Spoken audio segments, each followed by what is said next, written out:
So it has been a good month since I switched from iOS to Android with the Nothing Phone 3, which is Nothing's latest flagship phone. And I would say it's surprisingly not that significantly different, at least for my normal day-to-day tasks. I can honestly say that the Nothing Phone 3 gets the job done and that I can easily keep this as my daily driver.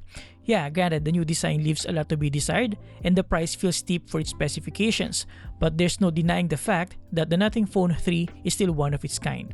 It features a familiar yet different design this time around with the new Glyph matrix and a capacitive button, an all 50 megapixel camera system, a 6.67-inch AMOLED display with up to 120Hz refresh rate, 5150 mAh battery with wireless charging, stereo speakers, and features the lightweight and smooth Nothing OS 3.5 powered by a highly capable Snapdragon 8S Gen 4 processor.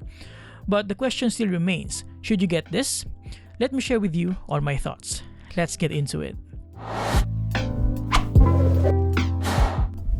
As always, honest disclaimer, this video is not paid, but Digital Walker sent us a review sample for me to share with you my honest thoughts. And as always, they won't see this video or even my script prior to release. Now, let's start with the main selling point of the Nothing Phone 3, which is of course its unique design. Well, it's unique alright, but not all for the right reason, at least for my preference. For starters, I honestly think Nothing has lost some of its charm by removing the Glyph LEDs entirely and replacing them with a circular dot matrix display. And while it's kinda unique and interesting and probably more functional than the Glyph LEDs, I will definitely miss the flashy animations. Second, while I appreciate the quirky characteristics and functionality of the Glyph matrix, which you can use for multiple things like clock, spinning bottle, battery level, stopwatch, a sort of selfie mirror, solar path, rock paper scissors, magic 8 ball, and leveler, I honestly haven't used any of it in the past month. I feel like a proper OLED display could have been better or more useful since app developers can probably take advantage of it, especially for notifications, a better selfie mirror, and things that we're already familiar with from other phones with a secondary display. I also think that they should have kept the Glyph LEDs, probably a simpler version, then added a customizable display. But other than that, I still believe that the Nothing Phone 3 still has that unique DNA, and I also don't mind the weird layout of the cameras. It did bother me maybe for a few days, but it slowly grew on me after a while, so yeah. As for the build quality, it is made out of a glass front and glass back with an aluminum frame and weighs roughly 220 grams. Now moving on, let's take a look around the Nothing Phone 3 as we tackle its features. In front, we have a 6.67-inch flexible AMOLED display with up to 120Hz refresh rate, 4500 peak brightness, and a crispy 460 pixel per inch density, making everything look sharp on a 6.67-inch display. As you can tell, the image quality looks really good with stunning colors, substantial contrast with deep blacks, and great viewing angles. The brightness is also quite decent at around 800 to 1600 nits, peaking at 4500 if necessary. However, it's worth noting that this is not LTPO just yet, which is kind of a bummer, especially considering it's a flagship phone, meaning the refresh rate doesn't go all the way down to 1 Hz and just switches between 60, 90, and 120 Hz, which may impact the overall battery life. Also, here in front, we have a snappy under-display fingerprint reader with a super satisfying animation.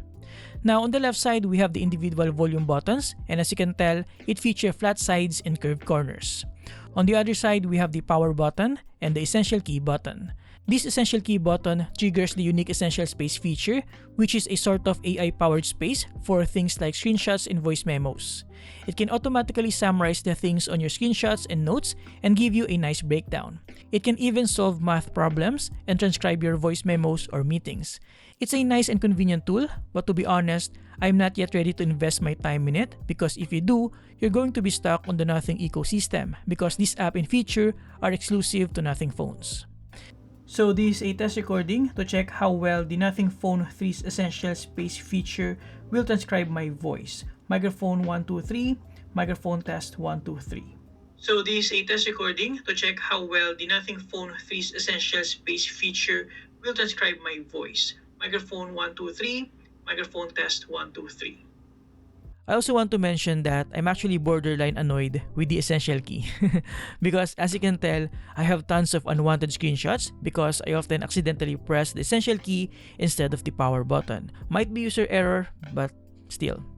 Now up top, we have the secondary microphone and possibly the secondary speaker.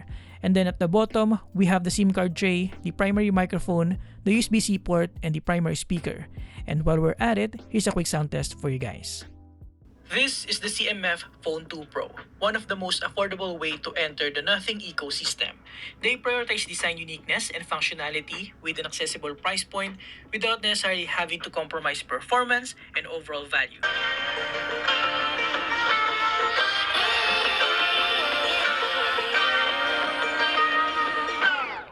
I like to be educated, but I'm so frustrated. Hello to my loneliness. Now, just quickly going back here, we have the camera system. We have the main camera with optical image stabilization, a periscope camera with up to 3 times optical zoom, also with OIS, and an ultra-wide camera with up to 114 degrees field of view. The selfie camera in front is also 50 megapixels. We'll talk more about the camera later. Aside from that, we also have an LED flash. No more Glyph field flash unfortunately, but we still have a small red LED for video recording. And of course, we have the new Glyph matrix with a small capacitive button here to switch between the different Glyph modes. Overall, even without the Glyph LEDs, the Nothing Phone 3 still stands out. As I alluded to earlier, the Nothing Phone 3 features the Nothing OS 3.5, which I honestly believe is one of the best Android operating systems.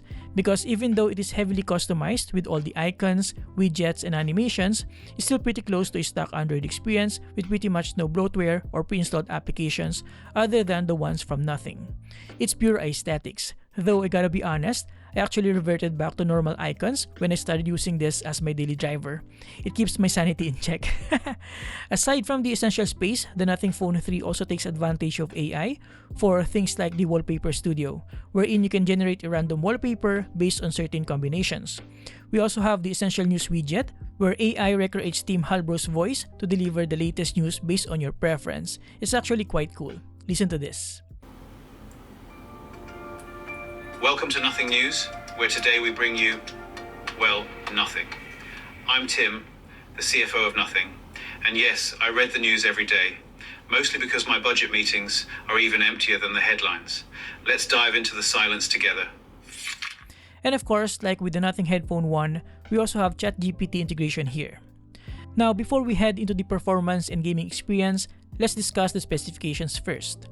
The Nothing Phone 3 is powered by a Snapdragon 8S Gen 4 processor with up to 16GB of RAM and 512GB of ROM and features a decent 5150 mAh battery. Now, while most users were hoping for the latest Snapdragon 8 Elite, the Snapdragon 8S Gen 4 is still quite capable, with a score of 1,875,794 in Antutu benchmark and scored pretty decent across different benchmarking apps. And using this as a daily driver for a month, I never felt like it was lacking in terms of performance, may it be for my usual day-to-day tasks, browsing through the user interface, opening multiple apps, mobile photography, media consumption, or even for mobile gaming. Speaking of mobile gaming, I was able to play Call of Duty Mobile at high 80s to 90 FPS, and I would say the touch response is really snappy. Never felt it's missing a bit. I was also able to play Honor of Kings at balls to the wall settings at a solid 60 FPS even during multiple clashes and ultimates. By default, the settings are set to high in Genshin Impact, but even if you set it to highest and 60 FPS, I'm still getting around 57 to 60 FPS. Same thing with Wuthering Waves at maximum quality setting and 60 FPS. I'm also getting around 57 to 60 FPS. So yeah, gaming is perfectly fine with the Nothing Phone 3. If anything, it can get a little toasty during longer gaming sessions, but it's still tolerable in my opinion. In terms of gaming features, we have a game mode assistant here with the performance mode toggle and a few tools, but this is probably the most basic gaming assistant I've ever seen on a modern smartphone. In terms of battery life, the 5150 mAh battery lasted around 15 hours and 5 minutes in my usual PC Mark Work 3.0 battery life benchmark with 50% brightness and volume. This means it should last you the entire day and more. I was also able to charge it from 9% to 100% in just over an hour, which is very decent. As for the camera, I've been using it for most of my social media posts the past month, and I would say it's on par, if not better, than the shots I've taken using my iPhone 16 Pro Max.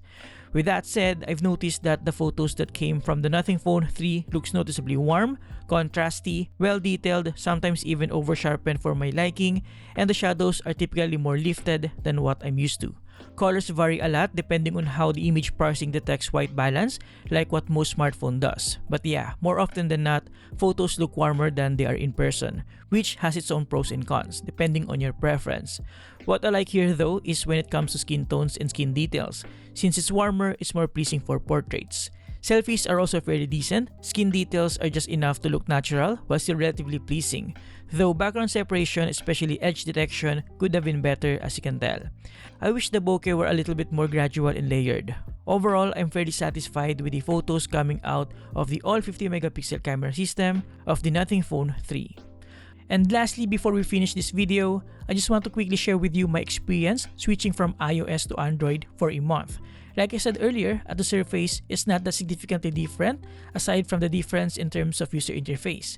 I like the LED notifications on the Nothing Phone 3, it's more noticeable, albeit quite jarring at night. And while I kinda miss the dynamic island on my iPhone for things like the real-time blood sugar monitoring, at least I have this overlay on Android, though not as tidy. And honestly, I also miss the press and hold to preview message on iOS. Anyway, overall to conclude, if you can get past the new design and all of its characteristics, as well as the lower tier processor and display, the Nothing Phone 3 is still one of its kind. It still provides that unique aesthetic appeal inside and out with some additional nifty features up its sleeve. And really, it's still substantially powerful for everything it has to offer. If you can get this at a discount, perhaps with the massive voucher, then maybe it's a sign to get one. And there you have it guys, thank you for watching. Huge thanks to Digital Walker for sending this in. You can now get this from their official online stores and physical stores nationwide. Check the link below if you're interested. Now if you're looking to pair this with equally aesthetically appealing headphones, go ahead and watch my review of the Nothing Headphone 1 by clicking this. Thank you for watching, subscribe if you appreciate this video, and see you next time. Have a great day guys, you're always awesome.